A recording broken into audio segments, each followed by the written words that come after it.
Mookie Betts says his bat speed is returning. Number 11 belongs to Matt Leinart, and you can't have it. Me neither, but most definitely not you. And the Lakers limit Kevin Durant with a nod to their 1980s defense. Good morning. I'm James. And this is your daily dose of sports and snark for the greatest sports city in the world, Los Angeles. This is the Faithful Angelenos Morning Report. It is March 18th, 2026. Welcome back to the show while I'm on the road. And if you like being in the know about LA sports, clickety-clack the like button. Clickety-clack the subscribe button. There's a notification bell. Hit that. It'll let you know when we drop an update. Sharing is caring. Let people know we exist. And by all means, comment. Now, before we go through the news and notes, a quick look at the scoreboard. LAFC 2, LD Alajuelense 1 in the second leg of the CONCACAF Champions Cup. The black and gold advanced by the skin of their teeth to face Cruz Azul in the quarterfinal round in April. Meanwhile, today, the Lakers are at Houston at 6:30. The Lakers are on a 6-game winning streak, 3 of which have come against potential playoff opponents. And the Clippers are at New Orleans at 5. So, with that out of the way, let's get to the news. I read the headline yesterday, Mookie Betts lost 20 pounds, and I confess I panicked. Thinking he contracted yet another disease?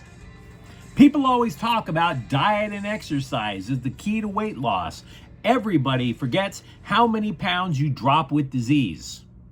Who needs Ozempic when you can vomit your way to a sexier you? But I digress. Betts is claiming that unlike last spring, when he had way too much green chili or something, his weight loss this year is actually done in a healthier way. And with that, he is working on increasing his bat speed. And that would help because, you look at Betts and you wonder how the hell he can generate any power at all. The reason is form leading to bat speed. Hitting coach Robert Van Sciok estimated that Betts has lost about 5 miles per hour of bat speed. That was last season. Betts has a new workout itinerary, which includes a daily stretching routine and throwing javelins with pitcher Yoshinobu Yamamoto. Now, how this motion leads to better this motion, I have no idea. The Dodgers did not release data on how fast his bat is going through the zone now, but Betts said, quote, "I'm swinging it just as fast as when I was younger." He also added, quote, "Guys are throwing 100 miles an hour. With a slow bat, it's going to be hard. It's no excuse. It's a fact. Now that I've got my speed back, I don't have to hurry up and make decisions so fast." Unquote. And frankly, I'm a big Betts fan even before he came to LA, so I would like to see him stave off Father Time. He doesn't just strike LeBron in his 40s.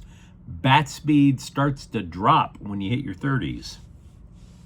If you're a Dodger fan, let me know what you think if you buy into this story. Matt Leinart knows what legacy means. You'll see him at the Coliseum sometimes, and even he will admit that he'll sneak a peek out to his retired number at the peristyle end. So while he wants nothing but the best for the Trojans, the Heisman Trophy winner said, quote, "There's been multiple times when people at USC have asked me if I would unretire my jersey for some 5-star prospect. And do you want to know what I told those guys straight up? I said, absolutely effing not. I'm never going to unretire my jersey for some random dude who, by the way, now could wear number 11 and transfer after a year." Unquote. He said the only exceptions would be for his kids to carry on a family legacy. But his quarterback playing son has already committed to SMU. Now, to be clear, he came back to social media later and said Lincoln Riley has never asked him to unretire the number. You might even go so far as to ask Leinart, what's the big deal? It is true that Carson Palmer allowed Jordan Addison to wear number 3. But then you ask yourself, where's Addison since then? He had a damn fine year with USC, but he did not repeat as the Biletnikoff Award winner. He moved on to Minnesota, where the thing I remember most about him is his DUI. I mean, I even went to see a Vikings game last year. Addison did not catch a pass until the fourth quarter. So was that really worth unretiring the number?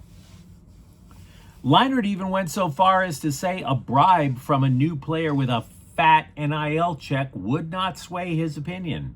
Quote, "It's not for sale." And that kid, chances of him staying at USC after 2 years is slim anyway. It ain't happening, bro. I'm keeping that up there forever. And you can call me selfish. I don't give a bleep. Unquote.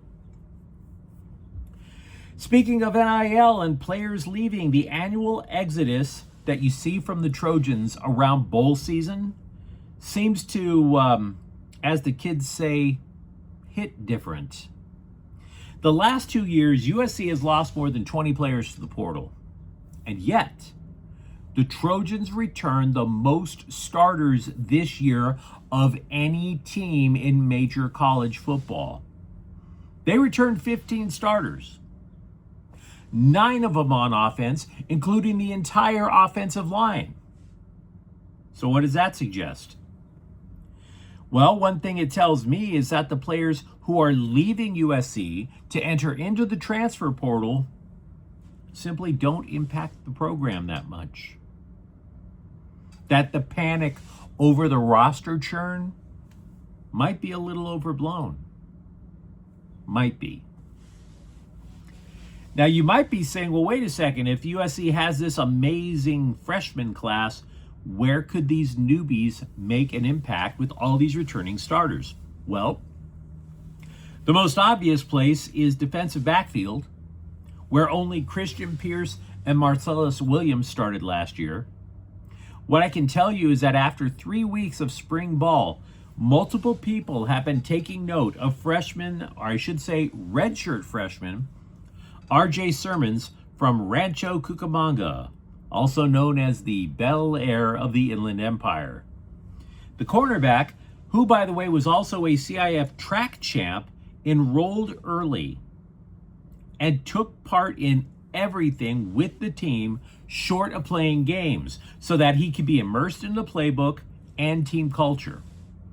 Said Coach Trevon Reed, quote, "This is a young man who just now is supposed to be arriving here. Skipped his whole senior year.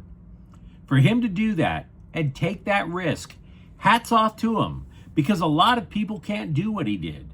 He's a young man who's determined to get on that field this year, and it's shown in his work ethic, the question he's asking. He's so much more mature than when he first arrived, and he should be." Unquote.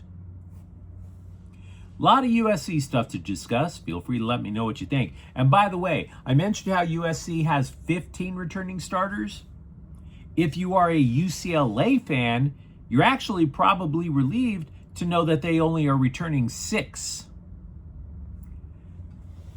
That roster did need to change. Even the most ardent Bruins supporter would admit that.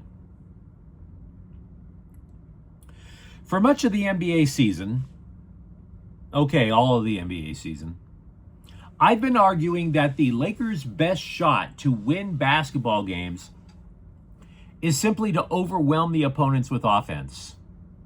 All the buckets you can get. You have a big 3 of all offensive threats.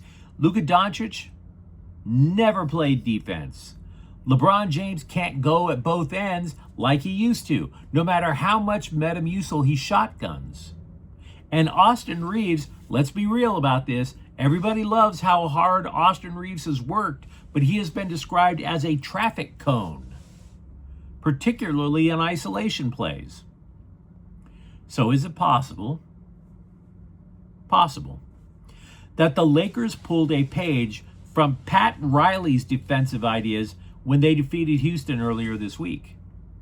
See, when Riley coached the Lakers, he did not ask them to play physical, bust you in the mouth kind of defense like he did when he coached the Knicks.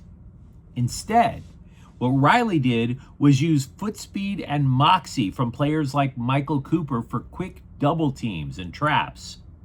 The Lakers were trapping ball handlers during the Showtime era anywhere they could. Now you fast forward to the here and now. The Lakers were doubling up on Kevin Durant all second half. The Rockets in the fourth quarter alone committed 9 turnovers and scored just 12 points.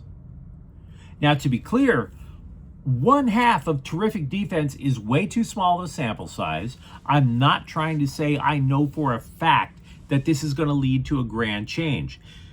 Besides, double teams require a lot of communication, and that's something the Lakers just don't do enough of. But it is something to keep an eye on. If this is going to be the new way that the Lakers try to limit teams, force turnovers, in general, make baskets harder. Every single day in the NFL offseason, we've been reminding people that the Chargers still don't have a left guard. If I could afford graphics, if I had enough subscribers and all that stuff and forked over the money to make this place look like, I don't know, 1990s Sports Center, I would create a graphic that counts the days that this has gone on. Something with a bold headline, Herbert under siege, and maybe dramatic music from a Jerry Bruckheimer film. I don't know, I'm just guessing here. But the Bolts talked with free agent guard Spencer Burford on Monday, right? What happens next? He flies to Las Vegas and immediately signs with the Raiders.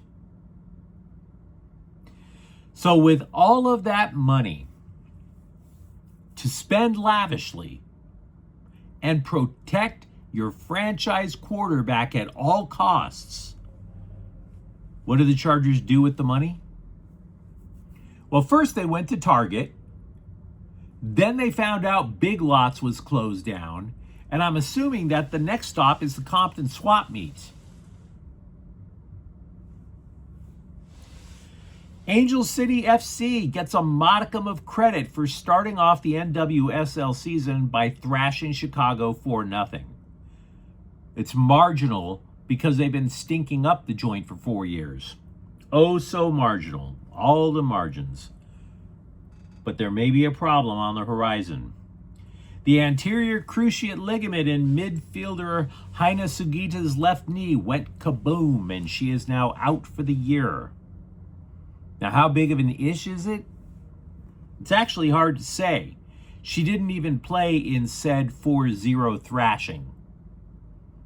But you'd say at least a depth piece is gone.